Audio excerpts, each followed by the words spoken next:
Tonight, we revisit a case that became part of British memory. One investigation, one trial, one verdict that continued to be examined long after the sentence had been pronounced. The case of Harriet Staunton begins in London and the county of Kent in the year 1875.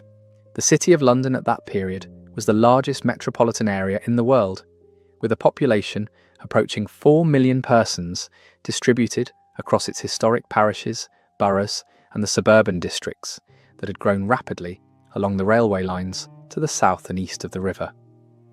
The neighbourhood of Penge, situated at the southeastern margin of the metropolis on the boundary of Kent and Surrey, was by the mid-1870s a settled community of artisans, tradespeople, and lower middle-class families. Its streets of terrace houses connected to London Bridge and Victoria by a reliable rail service. Further south, in the chalk valleys of the North Downs of Kent, the landscape retained the character of an earlier era. The village of Cudham and the farms around it were accessible only by local roads unfit for rapid transit. The nearest railway station lay several miles distant. The valley settlements were separated from one another by stretches of agricultural land through which, in the winter months, passage was slow. The geographic contrast between these two environments, the accessible suburb and the remote rural valley, forms the physical framework within which the events of this case unfolded over a period of nearly 2 years. Harriet Richardson was born around the year 1841 or 1842. Her precise date of birth has not been established definitively in the historical record, and the sources treating her case are not uniform on this point. The age most frequently cited at the time of her death placed her at approximately 35 or 36 years old in April of 1877. Her birthplace is not firmly established in commonly available sources. She was the daughter of a family of lower middle class or middle class standing in England. Her father had died before the period in question, and her widowed mother retained an active and attentive interest in her daughter's welfare throughout the years preceding the marriage. Harriet had inherited a capital sum and, in some accounts, an annuity. The precise figure of this inheritance was entered into the record at both the inquest and the trial that followed, but secondary sources have stated it inconsistently, with figures ranging from £1,200 to several £1,000s cited in different accounts. Whatever the exact sum, it represented a significant amount by the standards of the social circle in which she lived, and it constituted the direct and primary financial motive attributed by the prosecution to the man who subsequently pursued and married her. She had not been committed to any institution. She had not been made the subject of a formal lunacy inquisition. She lived within ordinary Victorian social arrangements, under the informal oversight of her widowed mother, without the protections that formal certification under the Lunacy Acts might have afforded her. The language used in the contemporary record to characterise her intellectual condition was consistent across the inquest testimony, the trial evidence, and the national press reporting of the period. She was described as weak-minded or feeble-minded, terms that in the usage of the era designated persons understood to fall below the common standard of mental capacity without having been formally adjudicated as persons of unsound mind. This position in the practical operation of the law was one of considerable vulnerability. She was presumed, in the absence of a formal finding to the contrary, to be a competent adult capable of entering into a contract of marriage. The legal machinery available for the protection of certified lunatics did not apply to her.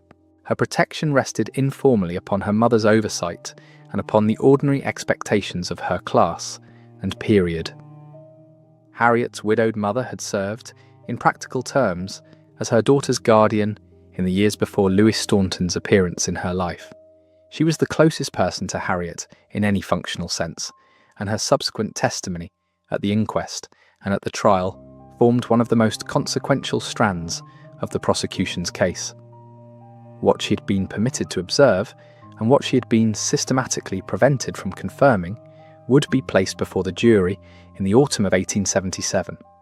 If you find value in cases preserved through court records, testimony, and verified documents, consider liking the video and subscribing to the channel. Let me know in the comments where you are listening from. Now, back to the record. Lewis Staunton was approximately 24 years of age at the time of his marriage to Harriet Richardson in June of 1875. He was employed as an auctioneer's clerk, or in a related capacity in the land agency trade. His precise occupation was entered into the trial record, though secondary sources describe it in slightly varying terms.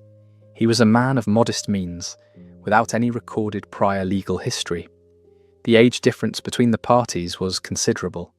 Harriet was approximately 10 years his senior, a disparity in years compounded by the pronounced difference in their mental capacities that was remarked upon throughout the subsequent proceedings.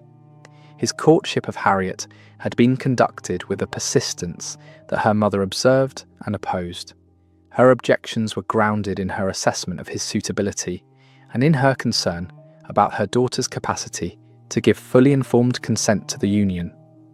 Those objections were not sufficient, under the law as it then stood, to prevent the marriage from being contracted. The marriage between Lewis Staunton and Harriet Richardson was solemnised in June of 1875. With the marriage, Lewis Staunton assumed the dominant domestic and practical position in the management of his wife's affairs that Victorian law conferred upon husbands. Harriet's inheritance passed into the household over which he presided. Almost immediately following the ceremony, the pattern of his conduct towards her was one of exclusion and displacement. Alice Rhodes was the younger sister of Elizabeth Rhodes, who had married Patrick Staunton, the brother of Louis. Her connection to the Staunton family circle therefore predated her relationship with Louis, and she was already known to the household into which Harriet had married. In the period following the wedding, Lewis Staunton maintained a relationship with Alice Rhodes in open proximity to the marital household, and the evidence presented at the subsequent trial established that this domestic arrangement was apparent to those who had occasion to observe it. During the period of the marriage, Harriet bore one child, a son registered under the name Thomas Henry Staunton. The child's precise birth date requires verification against the registers of the General Register Office, but his subsequent fate is established with high confidence in the sources. The infant's existence during the period before his removal from Harriet's care provided her with her only close human connection within the Staunton household. His removal and his placement under the custodianship of Patrick and Elizabeth Staunton deprived her of that bond and further reduced the human contact she retained with the world outside her own circumstances. Harriet's mother continued throughout the period, following the marriage, to seek access to her daughter. Her attempts were systematically refused. The testimony she gave at the subsequent inquest and at the trial described a succession of occasions on which she had presented herself at the address where Harriet was held, and had been turned away, on some occasions by Louis, and on others by members of the household acting at his direction. The exclusion of Mrs. Richardson from any contact with her daughter was deliberate, consistent, and sustained over the full period of the events in question. It removed from Harriet the one person who had both the motive and the knowledge of her circumstances to raise an effective alarm on her behalf. Louis moved Harriet away from London in the period following the marriage. By 1876, she had been removed to Little Gray's farm in the village of Cudham in the North Downs of Kent, and placed under the daily care and custody of Patrick and Elizabeth Staunton. Patrick was Louis's brother. Elizabeth was born Elizabeth Rhodes, the sister of Alice Rhodes. The farm at Cudham was remote. No railway served the village directly. The roads leading to it were rural and poorly maintained. The valley in which the farm sat was sparsely inhabited, and the farm itself was situated at a distance from the nearest neighbours. The selection of this particular location, removed from London and from the network of persons who might have inquired after Harriet's welfare, was a matter addressed directly in the prosecution's case at trial. Patrick and Elizabeth Staunton were the persons most directly responsible for the conditions of Harriet's daily existence at the farm. The room in which she was kept was on the upper floor of the farmhouse. Evidence presented at the trial described the conditions of that room, and of Harriet's physical state during the period of confinement, in terms entered fully into the court record and reported at length in the national press. The bedding provided to her was inadequate. Her clothing was insufficient for the conditions. The food made available to her did not sustain her health. No medical professional was summoned to attend her at any point during the period of her confinement. However, her physical condition deteriorated. The isolation of the farm from the ordinary network of social observation ensured that the nature of her circumstances remained unknown to any authority capable of acting upon it. The circumstances of Harriet Staunton's confinement at Cudham were entirely unknown to any official body at the time of her death. No complaint had been received. No medical professional had attended her. Her mother had been unable to reach her. The legal framework of the period provided no mechanism for identifying her situation in the absence of some external event that drew official attention. That event came in the second week of April 1827. On the 8th of April, Harriet's infant son, Thomas, was admitted to Guy's Hospital in London. He died there on that day. His death was attributed to neglect and malnutrition. He had been in the care of Patrick and Elizabeth Staunton during the period of his mother's confinement at the farm. He was, by the most reliable estimates, approximately 1 year of age. 4 days after the death of her son, on the 12th of April, 1877, the 4 defendants removed Harriet Staunton from Little Gray's farm at Cudham and conveyed her to a lodging house in the district of Penge. She was, at the time of this journey, in a state of extreme physical deterioration. Harriet Staunton died on the 12th of April, 1877, at the lodging house in Penge, on the day of, or very shortly after, her arrival there. She was approximately 35 or 36 years of age. The precise address of the lodging house in Penge was cited in contemporary newspaper accounts of the period, but has not been firmly established in available secondary sources. The prosecution's interpretation of this final journey was stated directly at trial. The defendants had been aware that Harriet's death was imminent. They had removed her from the remote farmhouse where the sustained course of neglect had taken place and conveyed her to an ordinary suburban address, with no apparent history connected to those conditions, in order that her death might be attributed to natural causes and the circumstances at Cudham remain undiscovered. A death in a suburban lodging house in Penge, presented to a local physician as the natural death of an ill woman, might, in the ordinary course of events, have been certified without further inquiry. A death at the farm at Cudham, examined in the light of the room and the conditions to which the body had been subject, carried implications of a fundamentally different character.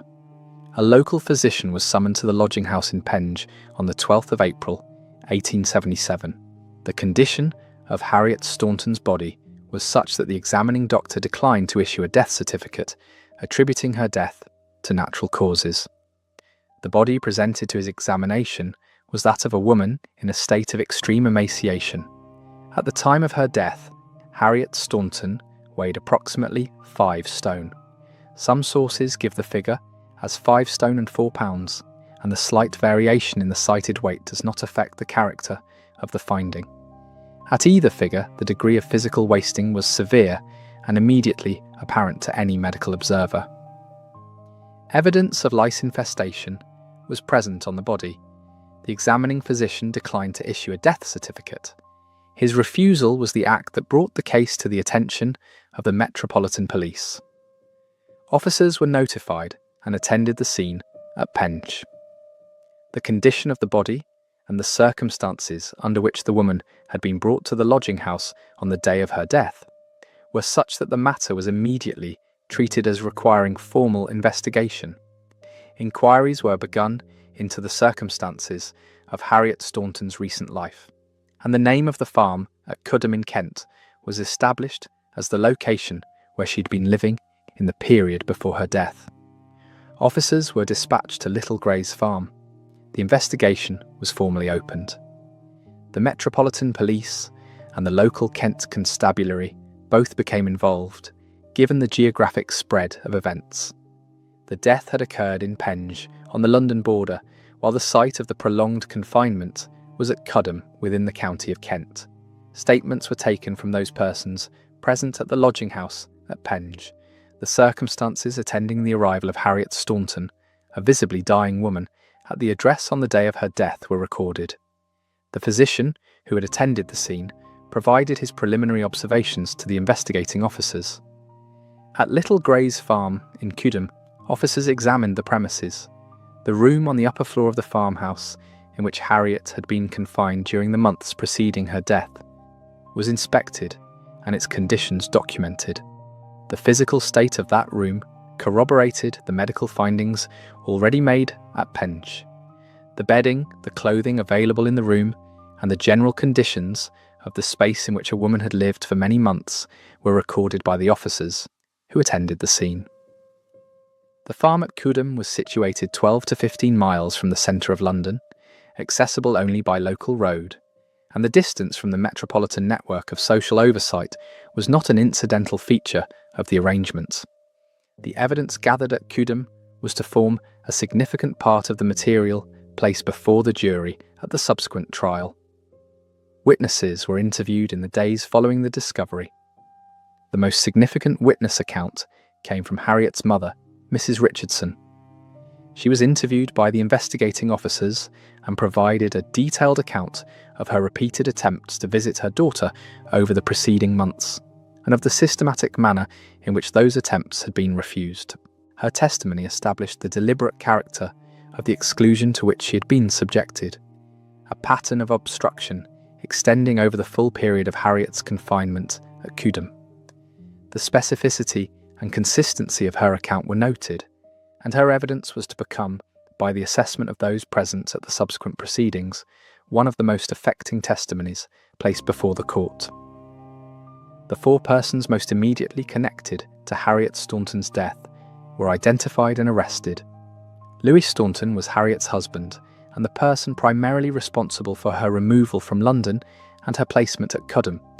Patrick Staunton, his brother, and Elizabeth Staunton, Patrick's wife, were the persons who had been her immediate custodians at the farm. Alice Rhodes, the sister of Elizabeth and the companion of Louis, had been present throughout the period of the domestic arrangements that had displaced Harriet from her husband's household. All 4 were charged in connection with Harriet's death. The defendants, in their initial statements, denied criminal intent. They maintained that Harriet had been suffering from a natural disease, that her physical condition had been the product of illness rather than deliberate neglect, and that the care provided to her at Cudham had been appropriate to her circumstances. Louis Staunton, described in contemporary accounts as composed throughout the proceedings, maintained that his wife had received adequate care. Patrick and Elizabeth Staunton maintained that the conditions at the farm had been as good as her illness permitted. The investigation had now gathered its principal material from 2 locations: the lodging house in Penge, where Harriet Staunton had died, and the farm at Cudham, where she had lived in the preceding months. The physical evidence at both locations corroborated the medical findings. The witness testimony, in particular the account provided by Harriet's mother, supplied the human framework of the case. The question that remained for the formal proceedings was whether the circumstances constituted willful murder under English law, and whether the cause of death could be established to the standard required for a conviction. A post-mortem examination was conducted. The examination was carried out by medical professionals acting at the direction of the investigating authorities. The most prominent of the prosecution medical witnesses in this case was Dr. Thomas Bond, surgeon of Westminster Hospital. Bond was among the most experienced forensic practitioners in London at this period, and his engagement in the case reflected the gravity with which the investigating authorities regarded it. Additional medical witnesses participated in the examination and in the subsequent proceedings. The full list of those who gave evidence on both the prosecution and the defence side is established in the Old Bailey Proceedings Online, which contains the trial transcript in full. The findings of the post-mortem examination were entered into the official record. The body of Harriet Staunton, as examined, presented the following features. The weight at death was approximately 5 stone, consistent with prolonged and severe starvation. The body showed evidence of lice infestation. The internal organs were consistent with the effects of prolonged deprivation. The brain was examined with particular care, and changes were noted. The prosecution's medical witnesses, led by Dr. Bond, concluded that these changes were consequent upon starvation rather than upon any prior organic disease of independent causative significance. Their position was that the cause of Harriet Staunton's death was starvation and neglect, sustained deliberately over many months, and that no natural disease was present to a degree capable of independently accounting for her physical deterioration and death. The defence engaged its own medical witnesses. Their examination of the available evidence, including the post-mortem findings, produced a conclusion that differed materially from the prosecution's. The defence medical witnesses argued that the changes observed in the brain were consistent with tubercular meningitis, a disease of the central nervous system that in its advanced stages produces progressive physical wasting, cognitive deterioration, and death. On this interpretation, Harriet Staunton had been suffering from a naturally occurring fatal disease that would have caused her death regardless of how she had been treated. The neglect that could be proven against the defendants on this argument was not the legal cause of death. The cause of death was the disease.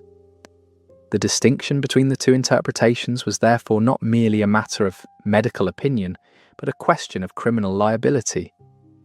The central dispute of the post-mortem examination, and of every formal proceeding that followed, was this: whether the changes observed in Harriet Staunton's brain were the product of starvation or the evidence of an independently fatal disease. This dispute was not resolved at the time of the trial. The jury accepted the prosecution's account. The petition that followed the conviction rested upon the defence's account. The post-mortem findings were formally entered into the record, and the cause of death was recorded, for the purposes of the prosecution, as starvation and neglect. An inquest was convened in the days following the 12th of April, 1877. The proceedings were held in the Penge area, in accordance with the standard practice of convening inquests at or near the location of the death. The identity of the coroner who presided has not been firmly established in available secondary sources.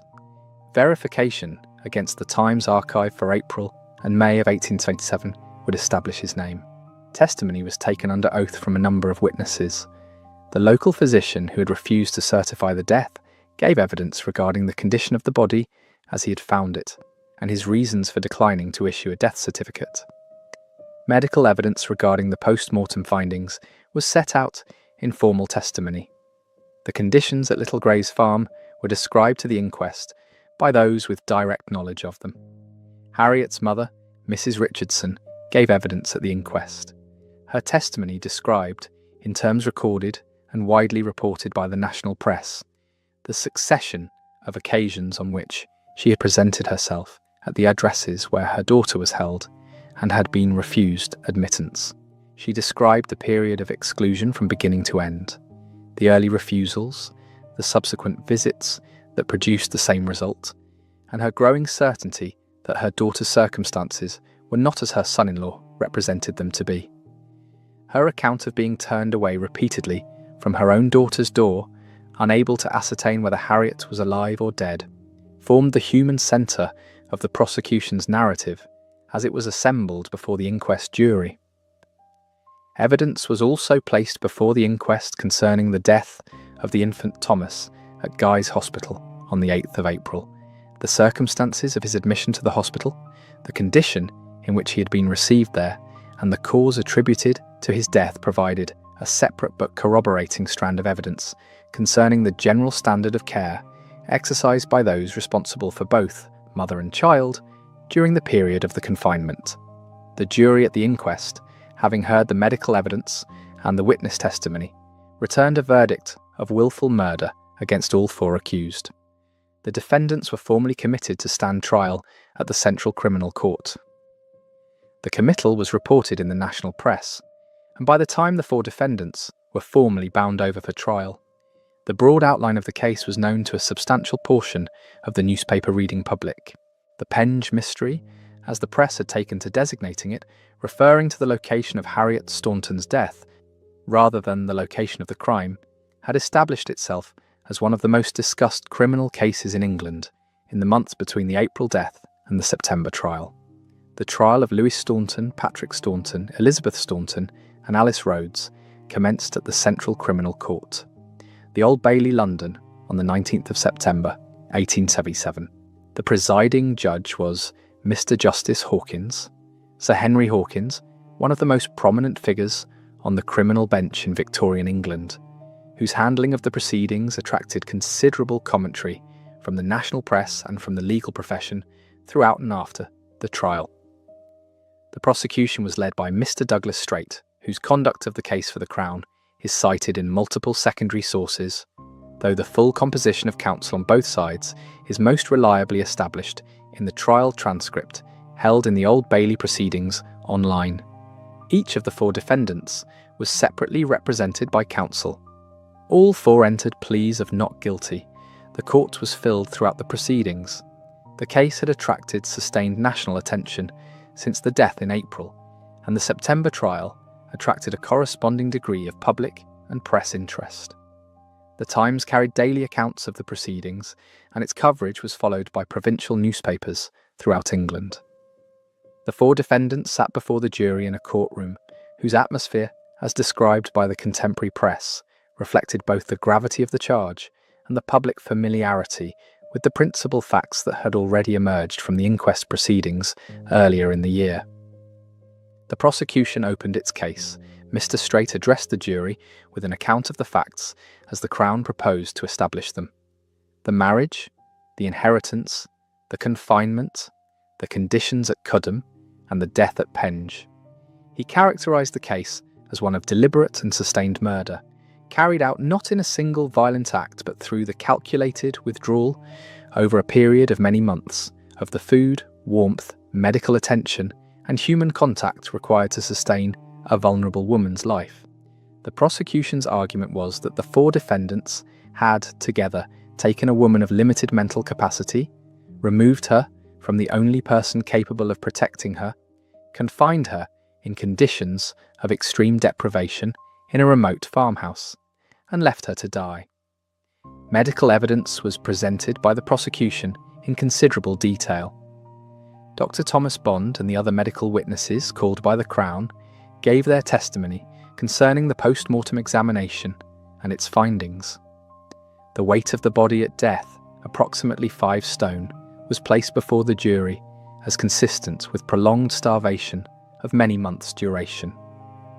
The condition of the body, the evidence of lice infestation, the state of the internal organs, and the changes observed in the brain were set out in the formal clinical language of forensic testimony.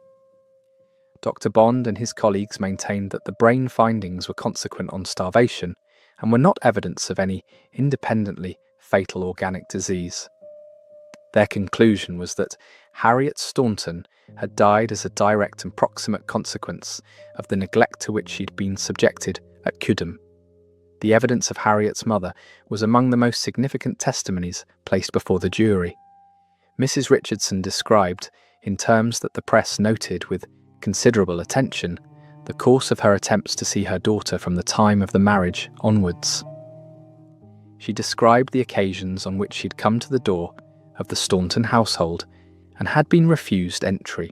She described the manner in which Louis Staunton and those acting at his direction had prevented her from making any independent assessment of her daughter's welfare.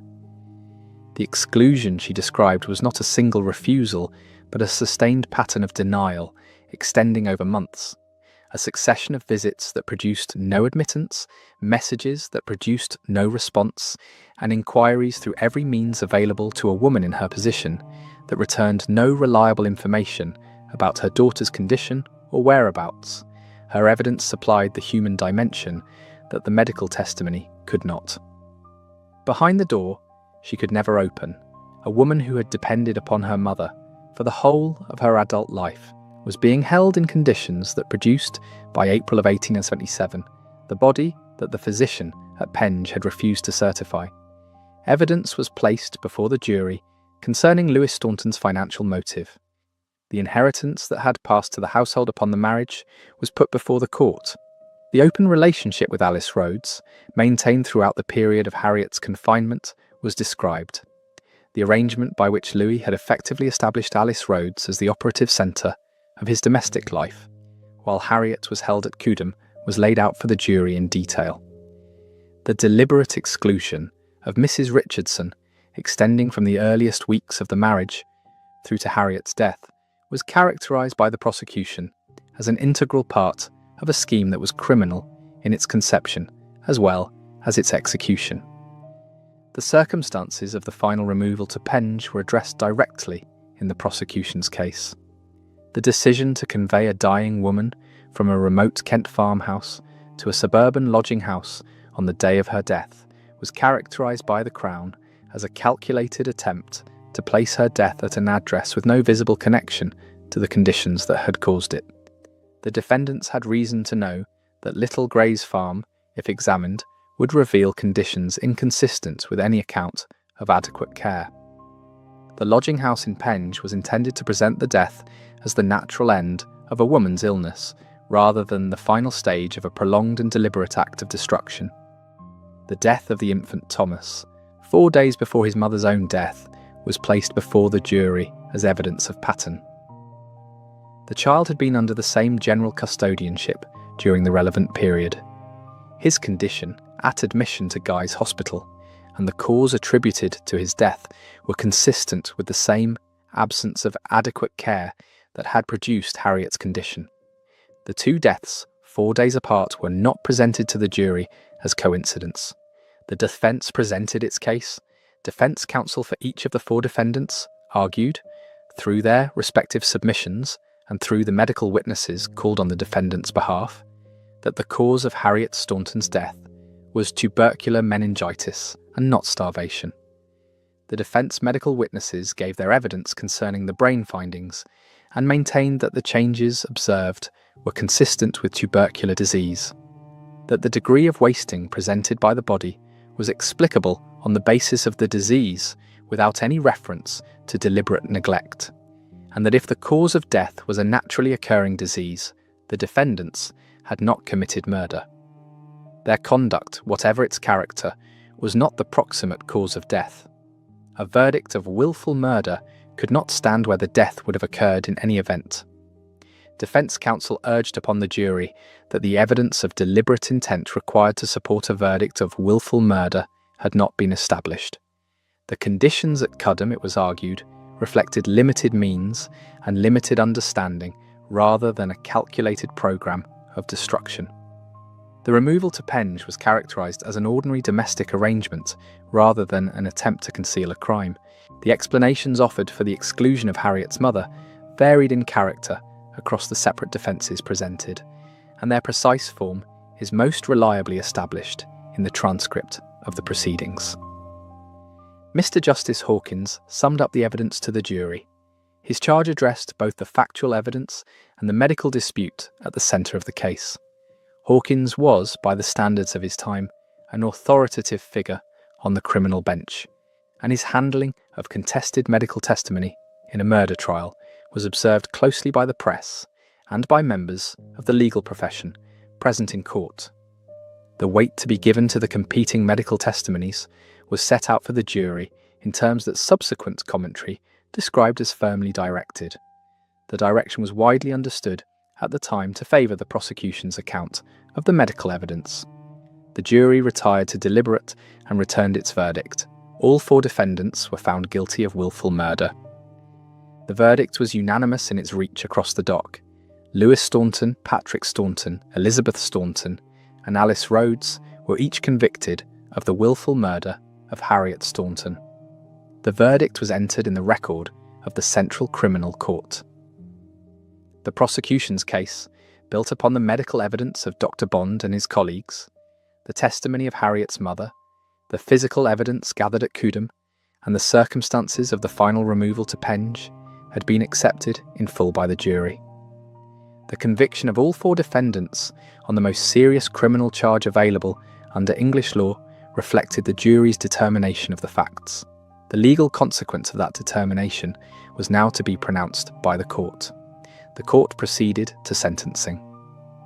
Mr. Justice Hawkins addressed the 4 convicted defendants. The sentence prescribed under English law for willful murder was death by hanging, and Hawkins imposed that sentence upon each of the 4. All 4 defendants were condemned to die. The precise content of the judge's remarks at sentencing is most reliably established through the newspaper coverage of the late September 1877 proceedings.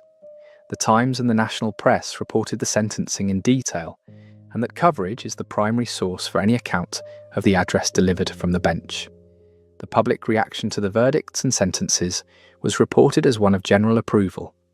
The case had generated sustained national sympathy for Harriet Staunton throughout its coverage, and the guilty verdicts were received by the mainstream press as the appropriate conclusion of a case whose facts had, by September, been widely known for months. The outrage that had attended the disclosure of Harriet's physical condition and the manner of her confinement found its formal expression in the verdict. The 4 defendants were removed from the dock and held in custody awaiting execution. The period between sentence and execution in Victorian criminal practice was typically brief. A condemned person might expect, in the ordinary course, to hang within a matter of weeks of the sentence being pronounced. The mechanism available to those seeking relief from a death sentence was a petition to the Home Secretary, who exercised the Crown's prerogative of mercy and held the power to commute a sentence to a lesser punishment. Such petitions were commonly submitted. Their success depended on the grounds advanced and the weight assigned to them by the Secretary of State. The petition submitted on behalf of the 4 Staunton defendants was unusual in its character and in its source. The grounds advanced were not the customary grounds of prior good character, extenuating circumstances, or doubt about the identity of the perpetrators.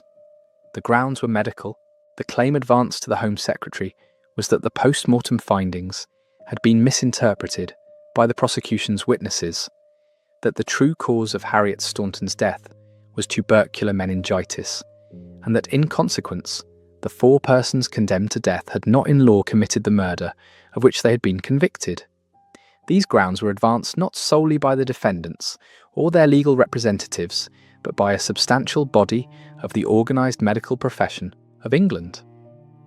The petition that reached the Home Secretary in the autumn of 1877 was remarkable in its scale and its character.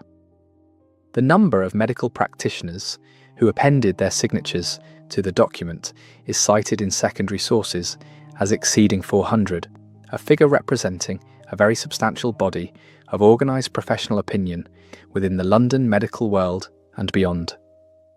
Among those involved in the petition were senior physicians attached to the principal London teaching hospitals. Dr. John Simon Bristow, physician to St Thomas's Hospital, is cited in multiple accounts as a prominent figure in the organisation or endorsement of the petition, though his precise role and the full composition of the petition's leading signatories would require verification against the Home Office papers held at the National Archives.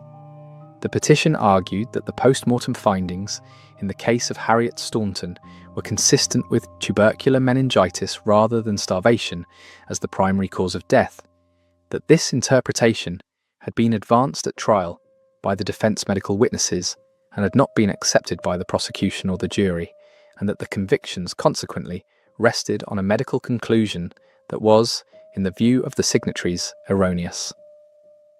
The petition was addressed to the Home Secretary and presented through the formal channel of the prerogative of mercy. It did not seek a new trial.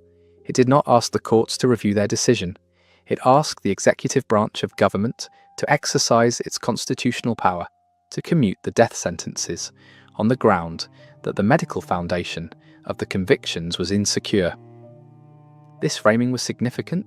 It bypassed the legal system which had produced the verdict and addressed instead the discretionary power of the minister, who could act on any ground he considered sufficient without being bound by the standards of proof required at trial.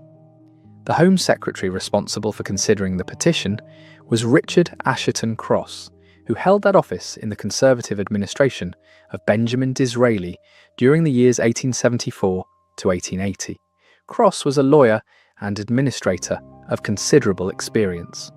The capital petitions that came before the Home Secretary in the ordinary course of Victorian criminal practice were typically requests for mercy based on the personal circumstances of the condemned, and the Secretary of State was accustomed to weighing such matters in the ordinary exercise of the prerogative. The Staunton petition was not an ordinary capital petition.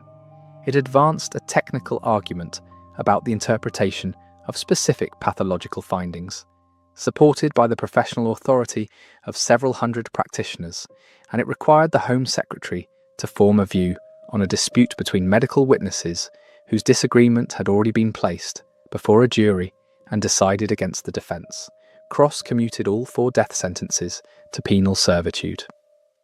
The commutation was announced in October of 1877. The public reaction to the commutation was immediate, sustained, and hostile. The Times, which had covered the trial and the verdict with approval, was forceful in its condemnation of the Home Secretary's decision. The tone of the press commentary was not confined to the quality press. Provincial newspapers throughout England reported the commutation and the response to it, and the reading public that had followed the Penge mystery since the inquest in April formed its own judgment of the outcome. The central grievance expressed in the press was direct. A jury had heard all the evidence in the case, including the evidence of the defence medical witnesses who had advanced the tubercular meningitis argument, and had returned a verdict of guilty. The same argument that the jury had rejected in the courtroom had been accepted at the Home Office. The medical profession had achieved through the petition what 4 defence barristers had been unable to achieve at trial. The legal commentary that followed the commutation raised questions of principle as well as of outcome. The power of the Home Secretary to commute a sentence was constitutionally unimpeachable. It was the ordinary exercise of the prerogative of mercy vested in the Crown. The objection that was articulated in the legal press and in correspondence to the national newspapers was not that the power had been improperly exercised, but that it had been exercised in a manner that effectively substituted professional medical opinion for the verdict of a properly constituted jury. Mr. Justice Hawkins had directed the jury on the medical evidence at length and with apparent clarity. The jury had deliberated and returned its verdict. The court had sentenced. That this sequence had been undone by a petition signed by practitioners who had not been in the courtroom, who had not heard the evidence tested by cross-examination, and who had not accepted any of the procedural obligations of expert witnesses, was regarded by a significant body of legal opinion as an outcome inconsistent with the proper operation of criminal justice. The medical profession, for its part, maintained that the petition was not an act of self-interest or of institutional solidarity with colleagues who had given evidence for the defence. It was, the signatories argued, an act of professional duty. The brain findings in the post-mortem, examined against the standards of contemporary pathological knowledge, indicated tubercular meningitis. The possibility that 4 persons had been condemned to death on the basis of a medical conclusion that was erroneous created an obligation on those with the relevant expertise to make the matter known through whatever formal channel was available to them. The petition to the Home Secretary was the appropriate channel. The professional duty had been performed. This dispute between those who regarded the commutation as a miscarriage and those who regarded it as a correction was not resolved in the weeks and months following the announcement. It continued in the press, in the medical journals, and in the legal periodicals through the autumn and winter of 1877 and beyond. The Lancet and the British Medical Journal both carried commentary on the matter at the time of the original proceedings and in the period following the commutation. These professional records constitute a primary source for understanding the character of the intra-professional debate and the way in which the medical community characterised its own intervention. The public debate exposed a tension in the Victorian criminal justice framework between the authority of the jury as the recognised arbiter of fact and the growing authority of specialist expertise as the acknowledged arbiter of technical questions.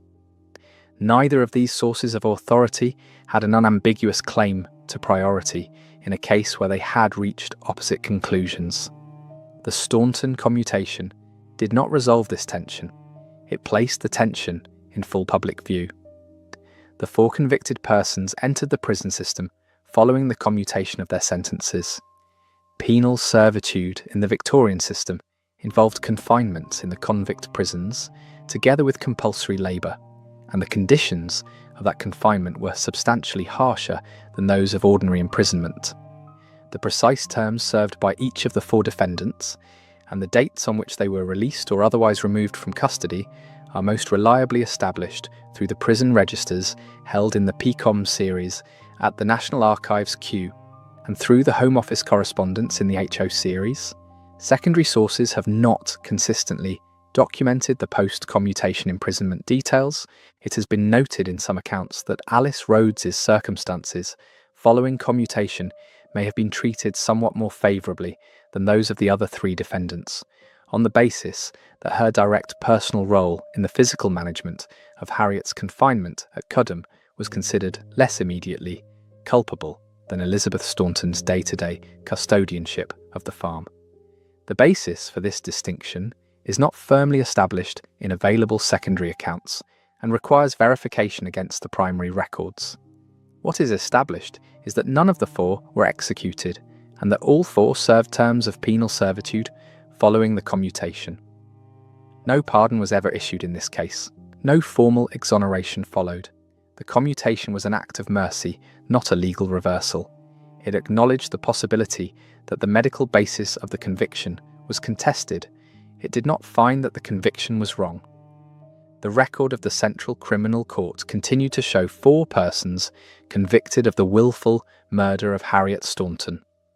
The legal status of the case is that of a conviction that was commuted but not overturned, a verdict that stood but was not carried into execution, a record that remained as the courts had entered it while the sentence was replaced.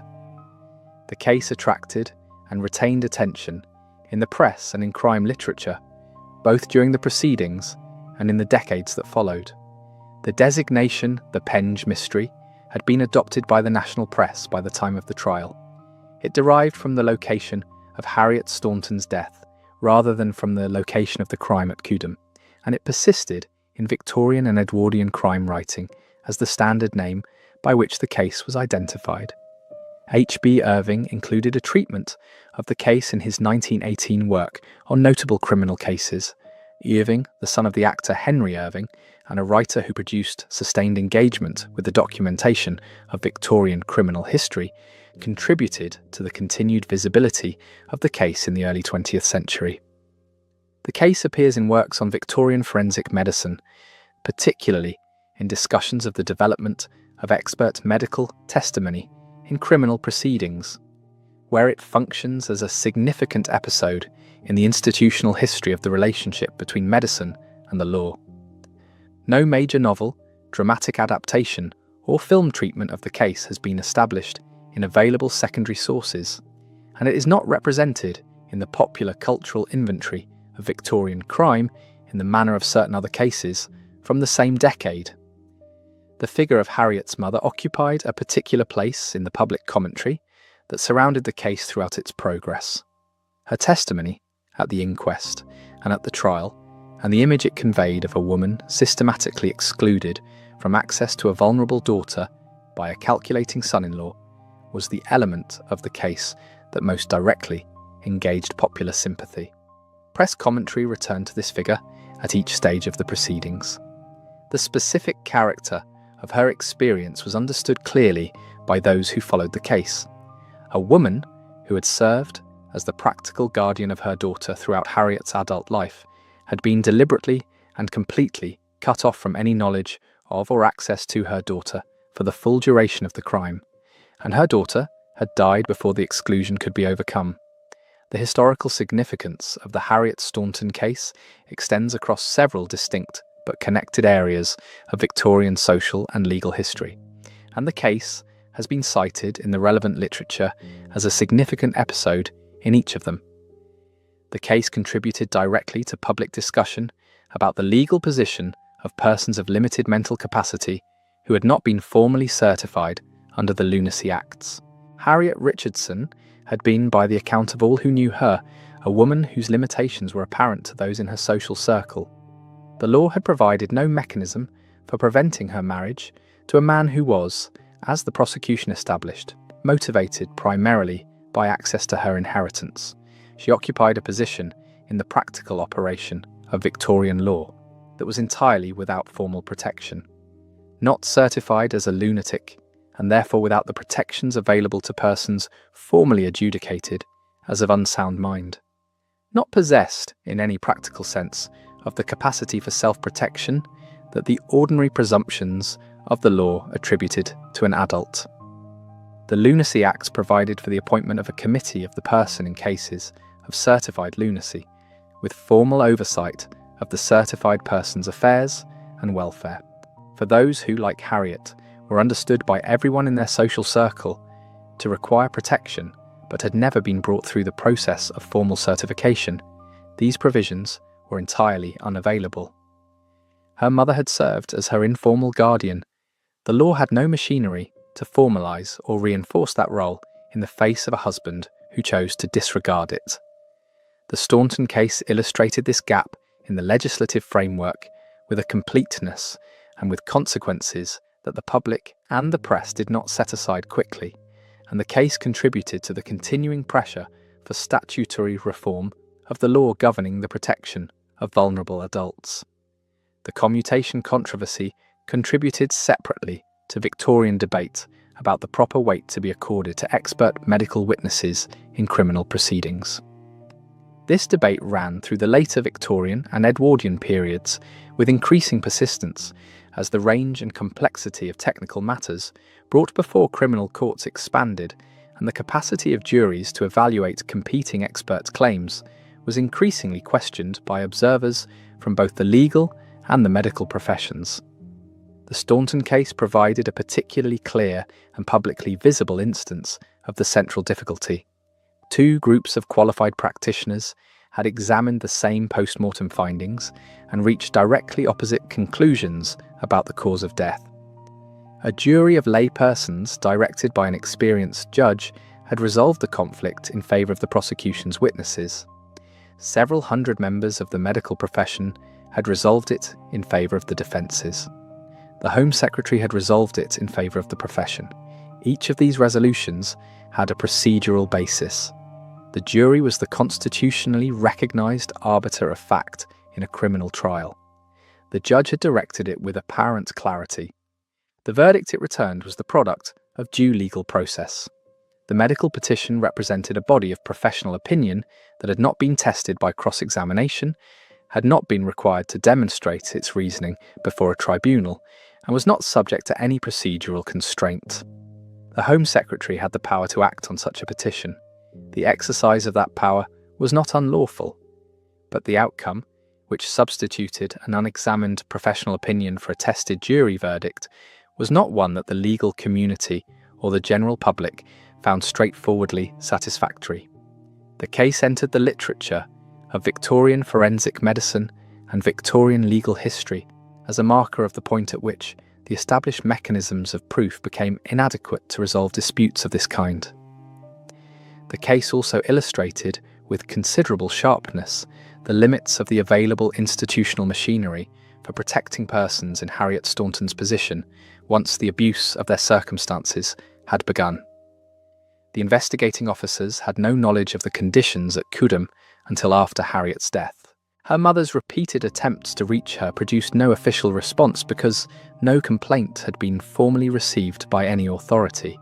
The mechanisms by which persons in the custody of a husband could be reached by outside observers were, in the 1870s, narrow and largely dependent on the goodwill of the persons holding custody. The Married Women's Property Act of 1870 had begun the process of reform that would eventually alter the legal position of married women in England, but the practical protections available to a woman of Harriet's circumstances within an established marriage were, at the time of her confinement, extremely limited. The case contributed to the discussion of what further legal mechanisms might be required to address the situation of vulnerable persons held in conditions the law had no ready means to inspect. The primary documentation of the Harriet Staunton case survives in several locations. The trial transcript is preserved in the Old Bailey Proceedings online, which holds the records of proceedings at the Central Criminal Court from 1674 through 1913 and contains the full record of the September 1877 proceedings, including the composition of counsel, the testimony of witnesses, and the judge's charge to the jury. Home Office files at the National Archives hold the commutation correspondence, the medical petition itself, and the documentation of the Home Secretary's decision. Prison records in the PCOM series at the National Archives hold the documentation of the post-commutation imprisonment of the 4 defendants.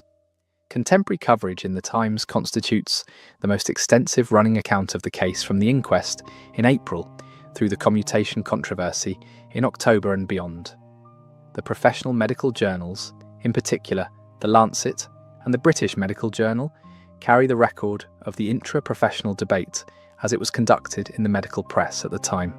What has not survived is Harriet Staunton's own account of her experience.